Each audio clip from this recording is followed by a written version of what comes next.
La desdicha es diversa. La desgracia cunde multiforme sobre la tierra, desplegada sobre el ancho horizonte como el arco iris.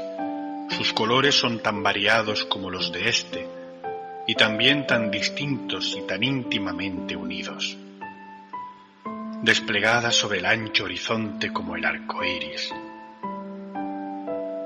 ¿Cómo es que de la belleza he derivado un tipo de fealdad? De la alianza y la paz, un símil del dolor. Pero así como en la ética el mal es una consecuencia del bien, así, en realidad, de la alegría nace la pena. O la memoria de la pasada beatitud es la angustia de hoy, o las agonías que son se originan en los éxtasis que pudieron haber sido. Mi nombre de pila es Segus. No mencionaré mi apellido. Sin embargo, no hay en mi país torres más venerables que mi melancólica y gris heredad. Nuestro linaje ha sido llamado raza de visionarios, y en muchos detalles sorprendentes, en el carácter de la mansión familiar, en los frescos del salón principal, en las colgaduras de los dormitorios, en los relieves de algunos pilares de la sala de armas, pero especialmente en la galería de cuadros antiguos, en el estilo de la biblioteca y, por último, en la peculiarísima naturaleza de sus libros, hay elementos más que suficientes para justificar esta creencia.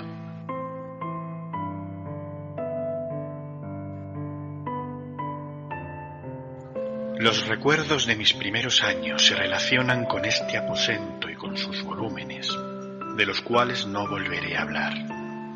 Allí murió mi madre, allí nací yo. Pero es simplemente ocioso decir que no había vivido antes, que el alma no tiene una existencia previa. ¿Lo negáis? No discutiremos el punto. Yo estoy convencido, pero no trato de convencer. Hay, sin embargo, un recuerdo de formas aéreas, de ojos espirituales y expresivos, de sonidos musicales, aunque tristes, un recuerdo que no será excluido, una memoria como una sombra, vaga, variable, indefinida, insegura, y como una sombra también, en la imposibilidad de librarme de ella mientras brille el sol de mi razón. En ese aposento nací. Al despertar de improviso de la larga noche de eso que parecía, sin serlo, la no existencia, a regiones de hadas, a un palacio de imaginación, a los extraños dominios del pensamiento y la erudición monásticos. No es raro que mirara a mi alrededor con ojos asombrados y ardientes, que malgastara mi infancia entre libros y disipara mi juventud en ensoñaciones. Pero sí es raro que transcurrieran los años y el cenit de la virilidad me encontrara aún en la mansión de mis padres. Sí, es asombrosa la paralización que subyugó las fuentes de mi vida.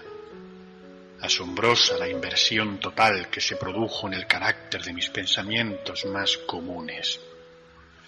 Las realidades terrenales me afectaban como visiones, y sólo como visiones, mientras las extrañas ideas del mundo de los sueños se tornaron en cambio no en pasto de mi existencia cotidiana, sino realmente en mi sola y entera existencia.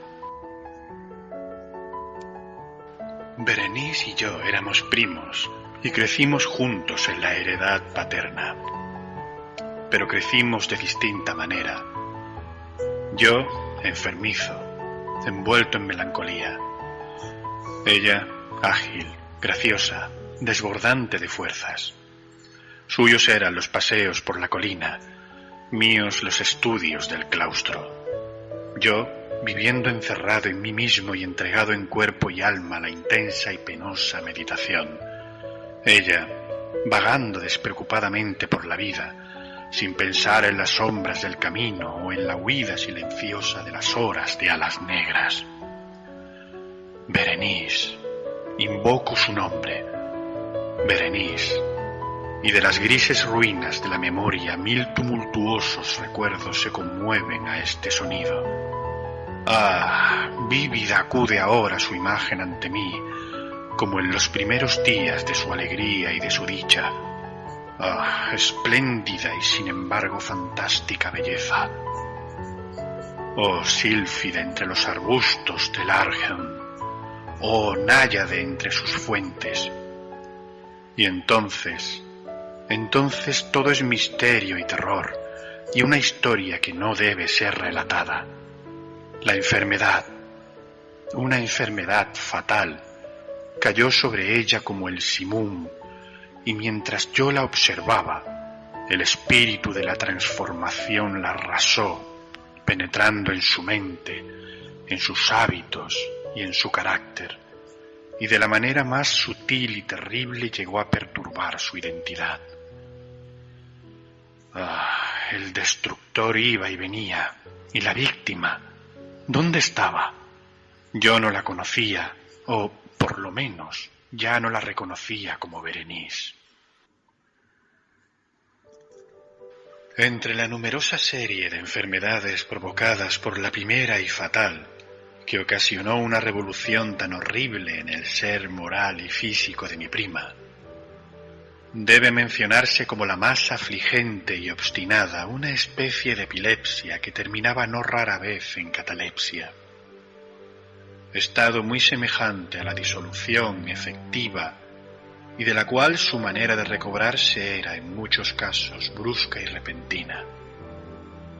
Entretanto, mi propia enfermedad, pues me han dicho que no debo darle otro nombre, mi propia enfermedad, digo, crecía rápidamente, asumiendo por último un carácter monomaníaco de una especie nueva y extraordinaria, que ganaba cada vez más vigor y al fin obtuvo sobre mí un incomprensible ascendiente. Esta monomanía, si así debo llamarla, consistía en una irritabilidad morbosa de esas propiedades de la mente que la ciencia psicológica designa con la palabra atención. Es más que probable que no se me entienda, pero temo en verdad que no haya manera posible de proporcionar a la inteligencia del lector corriente una idea adecuada de esa nerviosa intensidad del interés con que en mi caso las facultades de meditación, por no emplear términos técnicos, actuaban y se sumían en la contemplación de los objetos del universo, aun de los más comunes. Reflexionar largas horas, infatigable, con la atención clavada en alguna nota trivial, al margen de un libro o en su tipografía. Pasar la mayor parte de un día de verano absorto en una sombra extraña que caía oblicuamente sobre el tapiz o sobre la puerta. Perderme durante toda una noche en la observación de la tranquila llama de una lámpara o los rescoldos del fuego. Soñar días enteros con el perfume de una flor. Repetir monótonamente alguna palabra común hasta que el sonido, por obra de la frecuente repetición, dejaba de suscitar idea alguna en la mente. Perder todo sentido de movimiento o de existencia física gracias a una absoluta y obstinada quietud, largo tiempo prolongada. Tales eran algunas de las extravagancias más comunes y menos perniciosas provocadas por un estado de las facultades mentales, no único, por cierto, pero sí capaz de desafiar todo análisis o explicación. Mas no se me entienda mal, la excesiva, intensa y mórbida atención así excitada por objetos triviales en sí mismos no debe confundirse con la tendencia a la meditación, común a todos los hombres, y que se da especialmente en las personas de imaginación ardiente.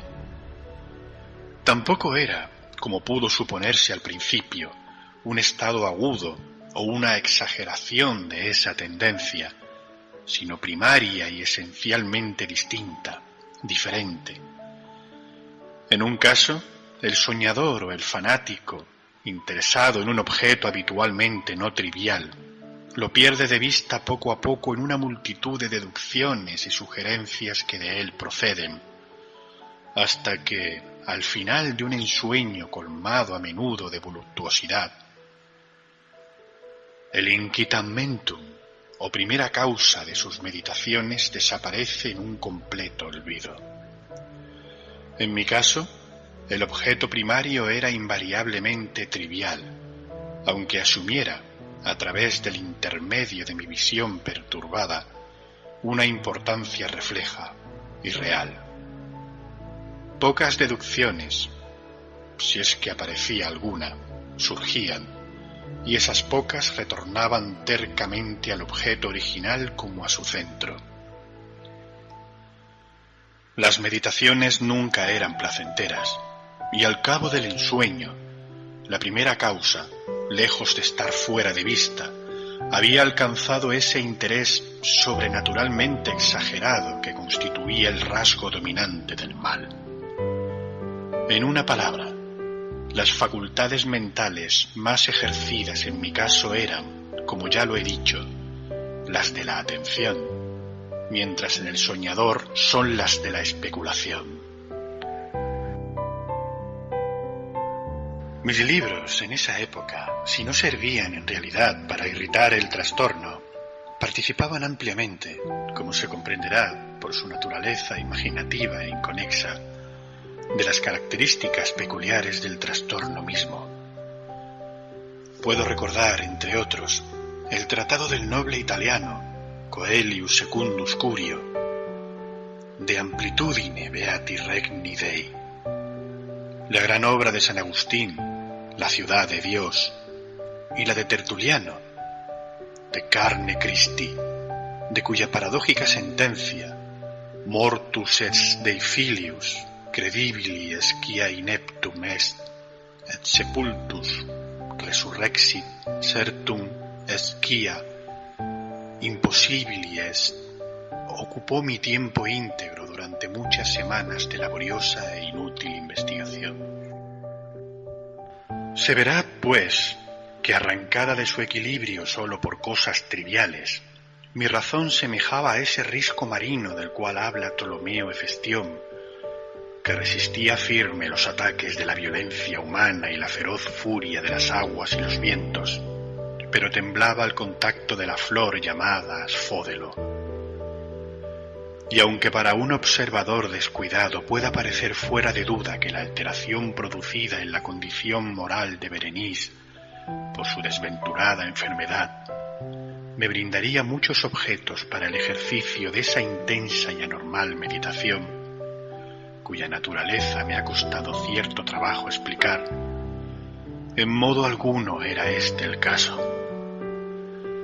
En los intervalos lúcidos de mi mal, su calamidad me daba pena, y, muy conmovido por la ruina total de su hermosa y dulce vida, no dejaba de meditar con frecuencia, amargamente, en los prodigiosos medios por los cuales había llegado a producirse una revolución tan súbita y extraña. Pero estas reflexiones no participaban de la idiosincrasia de mi enfermedad, y eran semejantes a las que, en similares circunstancias, podían presentarse en el común de los hombres. Fiel a su propio carácter, mi trastorno se gozaba en los cambios menos importantes, pero más llamativos, operados en la constitución física de Berenice, en la singular y espantosa distorsión de su identidad personal. En los días más brillantes de su belleza incomparable, Seguramente no la amé. En la extraña anomalía de mi existencia, los sentimientos en mí nunca venían del corazón y las pasiones siempre venían de la inteligencia. A través del alba gris, en las sombras entrelazadas del bosque a mediodía y en el silencio de mi biblioteca por la noche, su imagen había flotado ante mis ojos y yo la había visto, no como una Berenice viva, palpitante, sino como la Berenice de un sueño, no como una moradora de la tierra, terrenal, sino como su abstracción, no como una cosa para admirar, sino para analizar, no como un objeto de amor, sino como el tema de una especulación tan abstrusa como inconexa. Y ahora temblaba en su presencia y palidecía cuando se acercaba. Sin embargo, lamentando amargamente su decadencia y su ruina, recordé que me había amado largo tiempo y en un mal momento le hablé de matrimonio.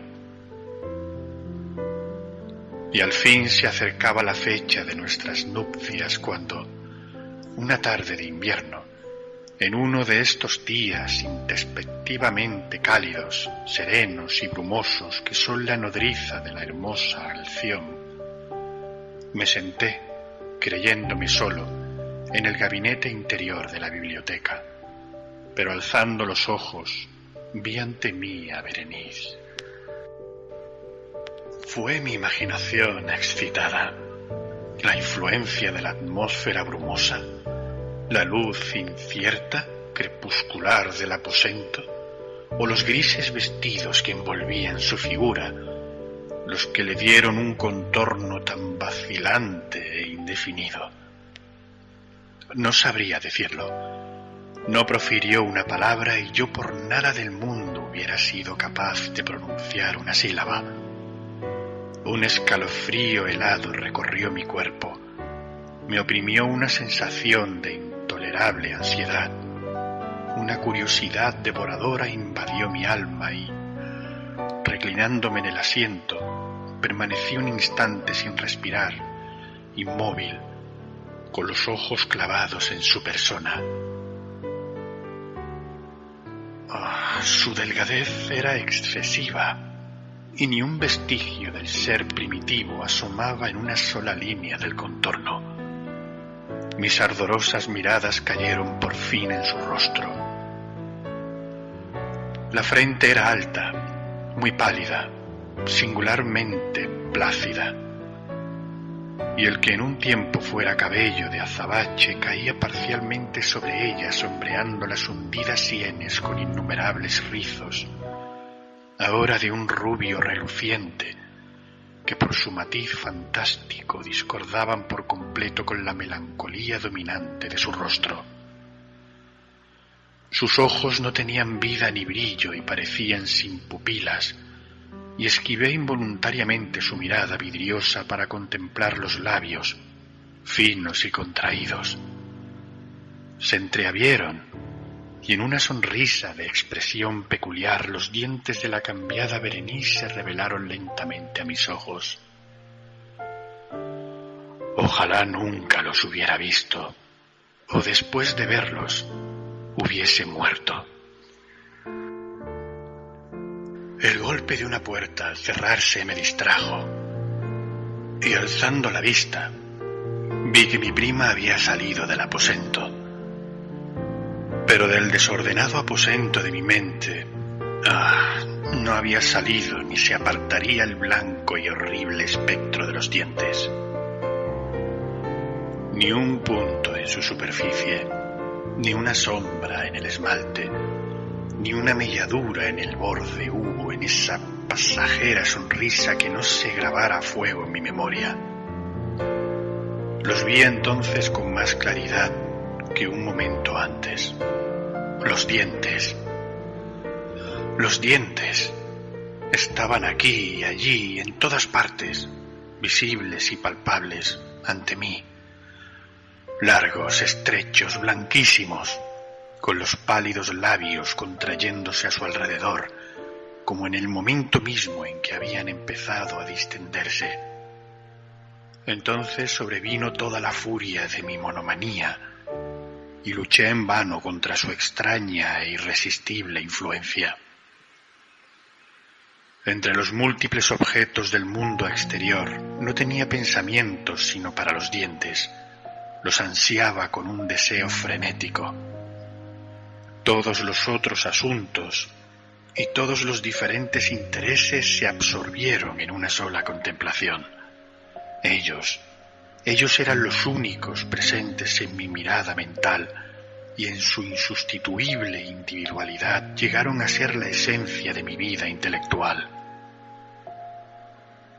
Los observé a todas las luces, les hice adoptar todas las actitudes, examiné sus características, estudié sus peculiaridades, medité sobre su conformación, reflexioné sobre el cambio de su naturaleza. Me estremecía al asignarles en imaginación un poder sensible y consciente, y aún, sin la ayuda de los labios, una capacidad de expresión moral. Se ha dicho bien de Mademoiselle Sayet que todos sus pasos fueron sentimientos, y de Berenice yo creía con la mayor seriedad que todos sus dientes eran ideas. ¡Ideas! Ah, este fue el insensato pensamiento que me destruyó. Ideas. Ah, por eso era que los codiciaba tan locamente. Sentí que solo su posesión podía devolverme la paz, restituyéndome a la razón. Y la tarde cayó sobre mí, y vino la oscuridad, duró y se fue, y amaneció el nuevo día. Y las brumas de una segunda noche se acumularon y yo seguía inmóvil, sentado en aquel aposento solitario, y seguí sumido en la meditación, y el fantasma de los dientes mantenía su terrible ascendiente como si, con la claridad más viva y más espantosa, flotara entre las cambiantes luces y sombras del recinto. Al fin irrumpió en mis sueños un grito como de horror y consternación, y luego, tras una pausa, el sonido de turbadas voces, mezcladas con sordos lamentos de dolor y pena. Me levanté de mi asiento y, abriendo de par en par una de las puertas de la biblioteca, vi en la antecámara a una criada deshecha en lágrimas, quien me dijo que Berenice ya no existía. Había tenido un acceso de epilepsia por la mañana temprano, y ahora, al caer la noche, la tumba estaba dispuesta para su ocupante y terminados los preparativos del entierro. Me encontré sentado en la biblioteca y de nuevo solo. Me parecía que acababa de despertar de un sueño confuso y excitante. Sabía que era medianoche y que desde la puesta del sol Berenice estaba enterrada. Pero del melancólico periodo intermedio no tenía conocimiento real o, por lo menos, definido. Sin embargo, su recuerdo estaba repleto de horror. Horror más horrible por lo vago, terror más terrible por su ambigüedad. Era una página atroz en la historia de mi existencia, escrita toda con recuerdos oscuros, espantosos, ininteligibles. Luché por descifrarlos, pero en vano, mientras una y otra vez, como el espíritu de un sonido ausente, un agudo y penetrante grito de mujer parecía sonar en mis oídos. Yo había hecho algo. ¿Qué era? Me lo pregunté a mí mismo en voz alta, y los susurrantes ecos del aposento me respondieron. ¿Qué era? En la mesa, a mi lado, ardía una lámpara, y había junto a ella una cajita. No tenía nada de notable, y la había visto a menudo, pues era propiedad del médico de la familia. Pero, ¿cómo había llegado allí, a mi mesa? ¿Y por qué me estremecí al mirarla? Eran cosas que no merecían ser tenidas en cuenta, y mis ojos cayeron al fin en las abiertas páginas de un libro y en una frase subrayada. Decíanme los amigos que encontraría algún alivio a mi dolor visitando la tumba de la amada. Decía: ¿por qué, pues, al leerla se me erizaron los cabellos y la sangre se congeló en mis venas? Entonces sonó un ligero golpe en la puerta de la biblioteca. Pálido como un habitante de la tumba, entró un criado de puntillas. Había en sus ojos un violento terror y me habló con voz trémula, ronca, ahogada. ¿Qué dijo? Oí algunas frases entrecortadas. Hablaba de un salvaje grito que había turbado el silencio de la noche, de la servidumbre reunida para buscar el origen del sonido, y su voz cobró un tono espeluznante, nítido, cuando me habló, susurrando, de una tumba violada, de un cadáver desfigurado, sin mortaja, y que aún respiraba, aún palpitaba, aún vivía. Señaló mis ropas, estaban manchadas de barro, de sangre coagulada. No dije nada. Me tomó suavemente la mano, tenía manchas de uñas humanas. Dirigió mi atención a un objeto que había contra la pared. Lo miré durante unos minutos. Era una pala.